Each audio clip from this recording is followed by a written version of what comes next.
If you're a first-time home buyer, this video is for you.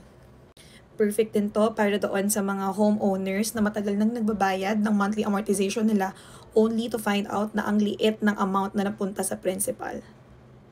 Usually, 'di ba, kapag maglo-loan tayo, ang importante lang naman sa atin is kung magkano yung monthly amortization, kung kaya ba natin 'yan, yung loan term, kung gaano katagal, tsaka yung interest rate. Yan yung mga dinidiscuss natin, tsaka yung usually na tinatanong natin. Pero ang nami-miss out natin is hindi natin alam kung paano yung computation ng monthly amortization, how much goes to the principal and how much goes to the interest. 'Di ba? As I have mentioned to you dun sa isa ko na video, here in the Philippines, mga loans, usually compounding ang interest dyan and then diminishing balance yung method na ginagamit. Ano bang ibig sabihin nun? The interest rate kapag bago yung loan mo is higher. And then as time goes by, lumiliit yung portion na napupunta sa interest at nadadagdagan naman yung portion na napupunta sa principal. So to illustrate, I will give you an example.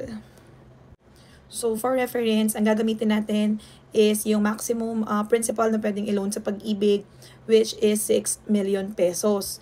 Ang interest rate na ginamit ko is 6.5% interest per annum and ang term is 30 years. Okay? So ang monthly amortization daw nun is 37,924.08. Ito ngayon yung exciting part. Sabi ko sa inyo, 'di ba? Compounded monthly ang interest rate. So paano nagwo-work 'yan? Yung 6.5% interest per annum, i-divide mo siya sa 12. So ang lalabas diyan ay ito, 0.54% interest per month. So ang gagawin mo, yung assuming na it's your first time paying, as in fresh na fresh ang loan, 6 million ang principal, 'di ba? So yung 6 million, ita-times mo siya sa monthly compounding na interest rate, which is 0.54, ang lalabas is 32,500.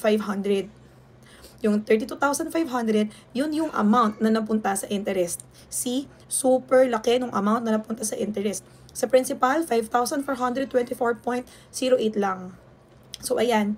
Yung sa last, makikita mo dyan, sa last na row, 5,994,575.92. May bago ka na principal amount.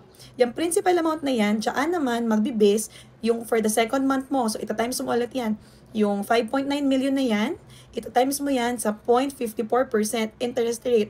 That will give you 32,470.62. So, sa second month na nag-amortize ka ng 37,924.08, ang napunta sa interest mo is 32,470.62. Sa principal mo, 5,000